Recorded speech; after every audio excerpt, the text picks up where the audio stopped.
Hi, I'm Abby. Hi, I'm Tristan. We are the owners of McCool Early Learners here in McCool Junction, Nebraska. We wanted to discuss the fundraiser that we have going on in 2025 and what that looks like and why.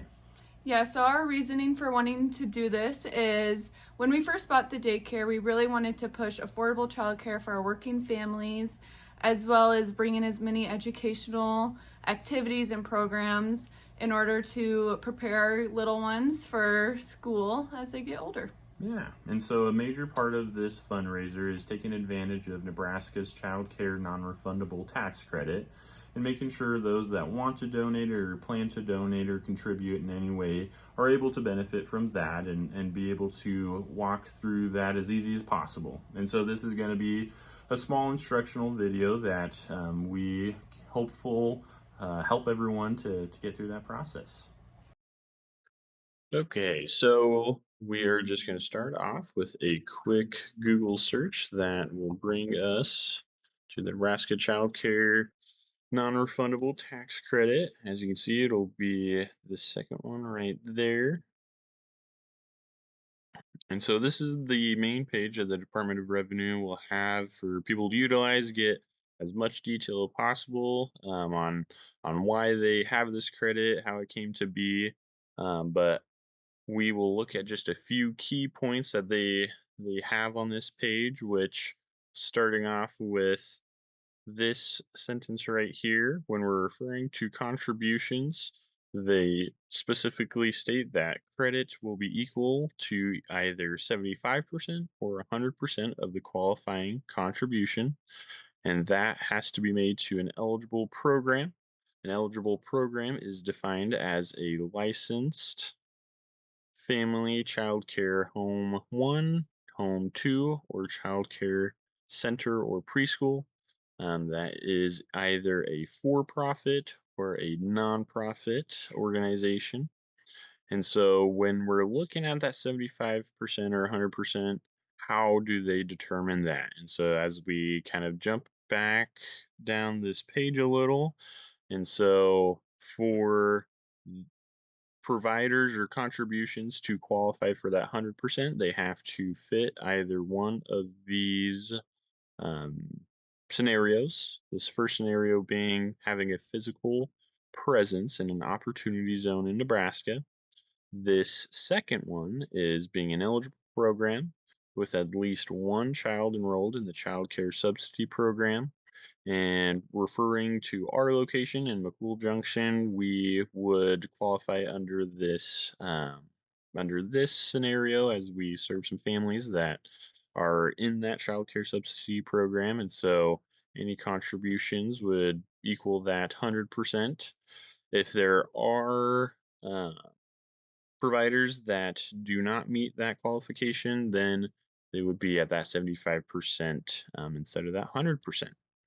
And so jump back up here, taking a look at what they refer to as a form of contribution. And so contributions are made in various forms, either cash, check, cash equivalent, agricultural commodity, livestock, or publicly traded security.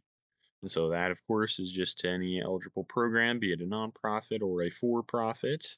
And so we're going to jump down here a little to kind of get into the instructions and the meat of how to apply for the non-refundable tax credit. And so you see that there are two forms here, this application form, the CCTA, and then this receipt form, the CCTCR. And so this first form, as we click on it, you'll see it'll pop up as a fillable PDF. This is where the contributor will fill out their information, basic information. It's one page, nothing too crazy. As you can see, it'll have the date of contribution, the amount of contribution, and what form of contribution. And then it links up with name of the eligible program, their information here, their federal ID number, etc., and then just a quick signature. And then it does have some instructions if anyone needs to kind of refer to those as they fill everything out. We'll jump back to this other form, that receipt form.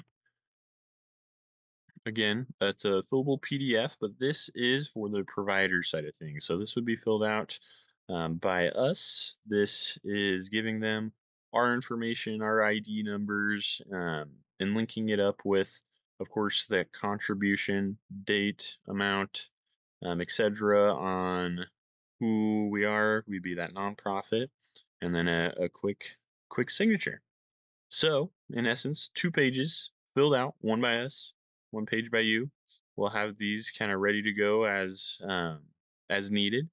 So, jumping back here,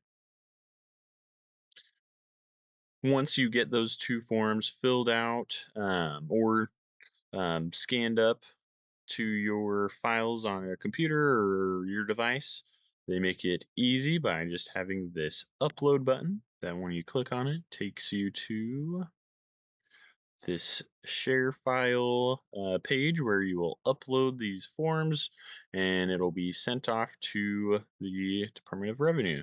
And so they thankfully have a slide deck that kind of takes you through those steps on that share file page without having to actually go through it yourself. So you can kind of expect or be able to see what you're going to be filling out. And so some simple stuff: email, first name, last name. If you're a business, your company's name there. Clicking continue at that bottom, you'll see it's either dragging those files over that have the 2 forms, the application form and the receipt form. And then once you get those, you will see it pop up there in that box. Just have to jump down here to the upload, and then it'll take you to a little confirmation that it has been uploaded. It has gone to the Department of Revenue. You'll also get an email confirmation, and that is it. They make it pretty easy. I just wanted to point out that you'll get that email confirmation, um, but they do ask that you allow for 90 days for their department to complete the review of those forms and then get back to everyone about the status of that. So very simple process. There's nothing too crazy to it. Um, one last little information piece that they include that's really helpful is this authorization table page. And so as we can see, the maximum amount that they allocate every year is about that 2.5 million, and that's statewide. All contributions made to all the various child care providers throughout the state. And so taking a look at this year, ends February or December 31st at 2.5 maximum. The very useful numbers that you can kind of take a quick peek at is they give you a current, pretty recent date, this one being February 20th. And then this amount requested is the amount of contributions that have been made to various childcare agencies around the state, and those people have sent in and uploaded those 2 forms, that application form and that receipt form. And then the amount reserved, that is the approved amounts that have been applied to that tax credit and that people will be getting for their contributions. And so take a look at this page. Make sure that this isn't high up there getting to that 2.5 million. Last year there was still some that was not used up, and so again, we want to urge everyone to contribute as soon as they think they would want to, just so there's no danger of this maximum being hit. And so that is kind of a look at how the Department of Revenue has it set up and how to get through that process, the steps to take, and like I said, lots more detail to this. If there are any specific questions, feel free to talk with a tax professional. So those are the steps to get through that process. Use that website and really take advantage of Nebraska's childcare non-refundable tax credit. Yeah, thank you guys for sticking around and watching this video. We really believe that this fundraiser could be a really awesome thing for McCool Junction and the surrounding communities in order to offer educational, affordable childcare. If you have any more questions or want to look a little bit more into it, you can look at our website, which is McCool-Early-Learners.com. Yeah, and we hope that this video helped you and answered any questions, but still feel free to message us or call us if you have any other questions. Yeah. Thanks for watching. Thank you, guys.